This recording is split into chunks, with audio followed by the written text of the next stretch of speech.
So what we're going to do is we're going to have a look around the machine and talk about the things that we would be looking for before we set off to use this. So it's a pre-start check. Why would we do it? I think these are precision pieces of equipment. We've got to keep it in really good condition so it works at that sort of optimal level. We need it to check it from a personal safety point of view. If things break and fall off, we could find ourselves in a compromised position that we don't want to. It could be those around us, that something flies off at speed and causes injury, so we want to negate that. If we're traveling any distance, we can go do our job and come back without having to go back and take the machine back, and that's time consuming, that's wasteful and annoying. Seeing if there's something that's wearing over a period of time, maybe we can see something in time to stop a large repair bill and so forth and so forth. But so it's really important from many angles that we check this machine over before we leave the yard, and ideally before we leave the shed where it's housed. We don't want to be doing this on the playing surface. We don't want to take this out and do it on the playing surface and then tip petrol over our grass or oil or something else, or grease something up out on the pitch and spill that grease on the playing surface. So we're looking to do this ideally in the shed, certainly in the yard, before we leave to go and do whatever the task is that we're undertaking. So we're going to give it a sort of a good visual check around, just checking bits and pieces. We're looking at, say, handlebars, for example. There's no major cracks, there's nothing where they're bolted to the machine, they're all in place. There's movement where there should be movement, and so forth and so forth. So just a good visual check. I'm looking at the levers, they're all in place, they're all where they should be, OPC, I can hear the micro switch clicking. It all looks to be in good order. I'm just looking around visually. I can't see any puddles of oil or petrol or anything like that. I've got no leaks. All the studs on the side plates all look to be tight. Nothing's coming adrift. That's not going to cause us a problem while we're using the machine. Side plates, everything's done up. Everything looks to be in good order as it should be. So a visual check, everything looks to be correct. Obviously we're doing this with the engine turned off. It's got to be done in a safe condition. Again, with a battery machine, the key is out, or however it's engaged, so nothing can start up when we do our checks. So let's look at the engine. We're going to look at the fuel levels. Obviously the last thing we want to do is be running out of fuel, and the only way, there's no sight gauge on these, so the only way that we can do it is to take the fuel cap off and physically look inside. Obviously we're not smoking, we're not wearing a tie, or we've got a lanyard or something that's dangling over things that's going to get caught, so just consider that. Obviously wearing gloves as well. We've got fuel, we've got oil, we don't want that on our hands. Now when I undo this, obviously I'm going to expose the top of the fuel can or the fuel tank. I don't want cut grass and debris that collects around there going into the fuel and then getting into the carburetor and causing issues. So I've got my airline.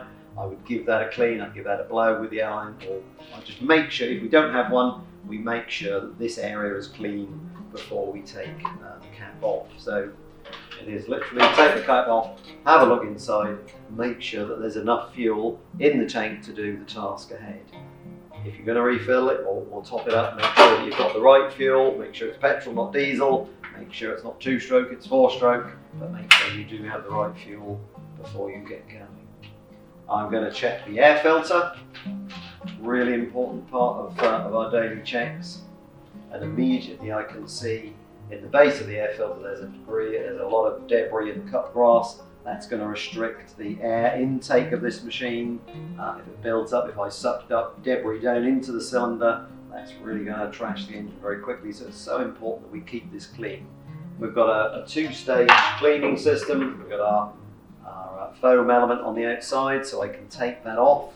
I can wash it in warm soapy water, but if I'm going to do that, then I must make sure that it's dry before I put that back on. So maybe I'm going to take that off, I'm going to blow it out with my airline, really clean it up, and then maybe at the end of the day give that a wash and leave that out to dry before I put it back on the following morning, because it cannot go back on there wet.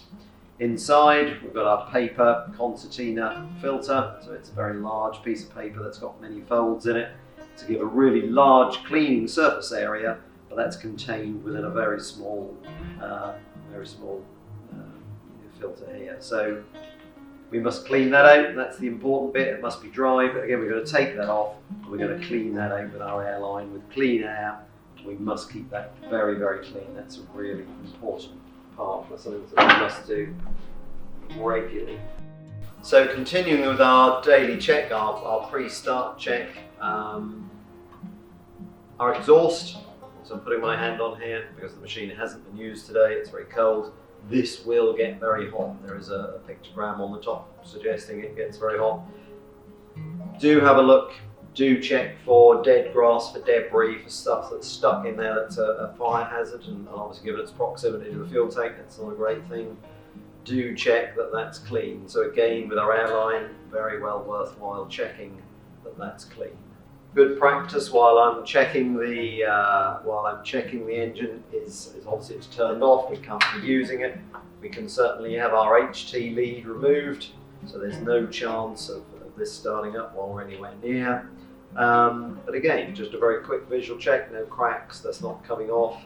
It's in good condition. We're very happy with that. That's great.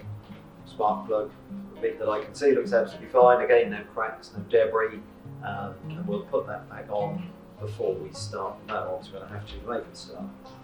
I'm going to check the oil, but before I do that, I'm just looking at the pull start here.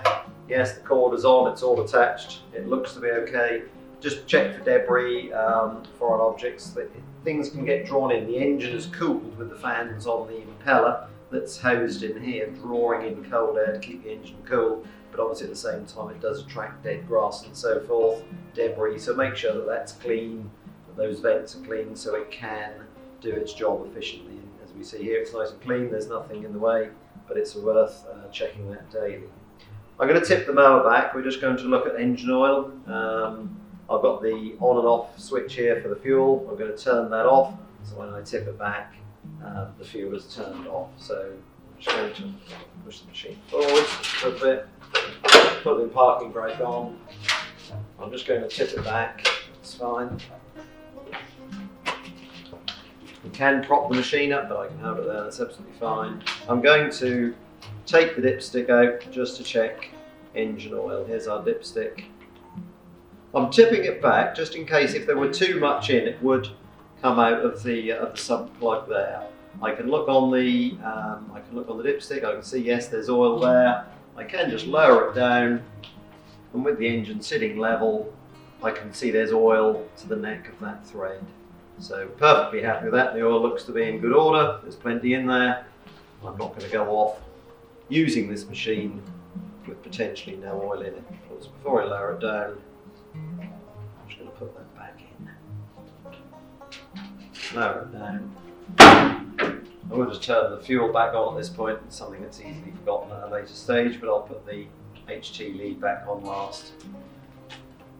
So we've checked our, previously we've checked our height of cut, we've checked our cylinder bottom blade, we're happy with that.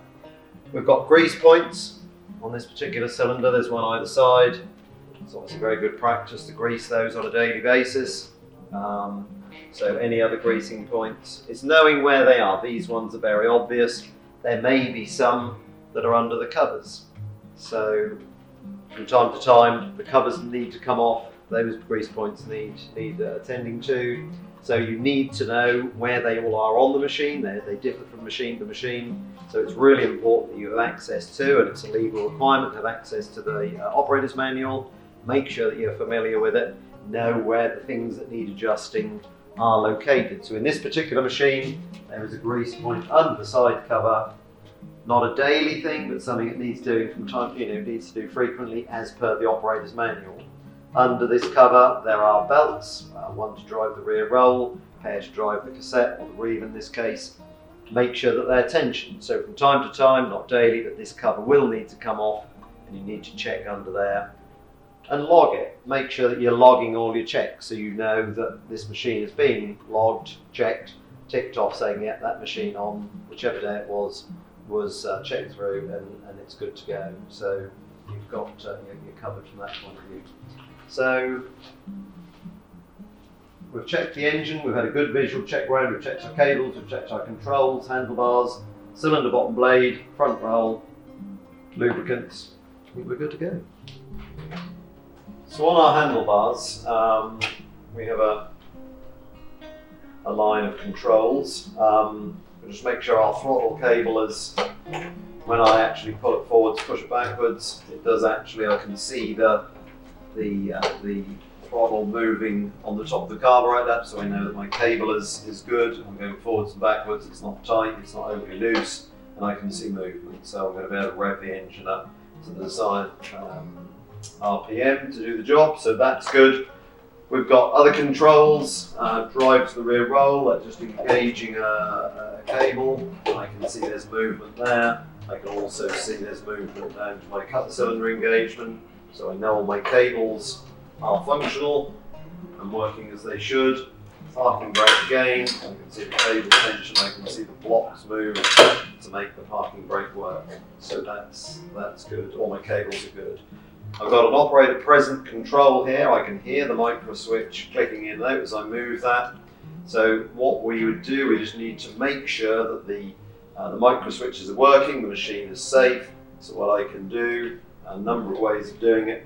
This machine will not start with the parking brake on when I engage the OPC. So a way of checking it is to turn the machine. I've got an on and off switch on the back, so we turn it on. When I pull the pull start to make the thing go, with the parking brake on and the OPC down, this will not start. So I know that the safety system is working. I could, with the engine running, engage the drive to the cylinder. I tip the machine up so I'm not going to catch anything on the ground. I could spin the cylinder just slowly with the engine running, and obviously let go of the OPC. That cylinder or the engine will cut out, because when the cylinder is engaged I must have my hand on the OPC. If the cylinder continues to spin with my hand not on the OPC, then I've got a problem. I mustn't use that machine. We need to get that checked out. That machine is not safe to use. So engine running, just to go through that again. With the engine running, OPC, push down, depressed, engage the drive in the cylinder, let go, the engine should cut out. That micro switch should work. So I cannot use that machine with the cylinder engaged without my hand on the OPC. So as long as it cuts out, I know that's working just fine. If the cylinder continues to spin, I've got a problem. We must get that remedied before we use this machine.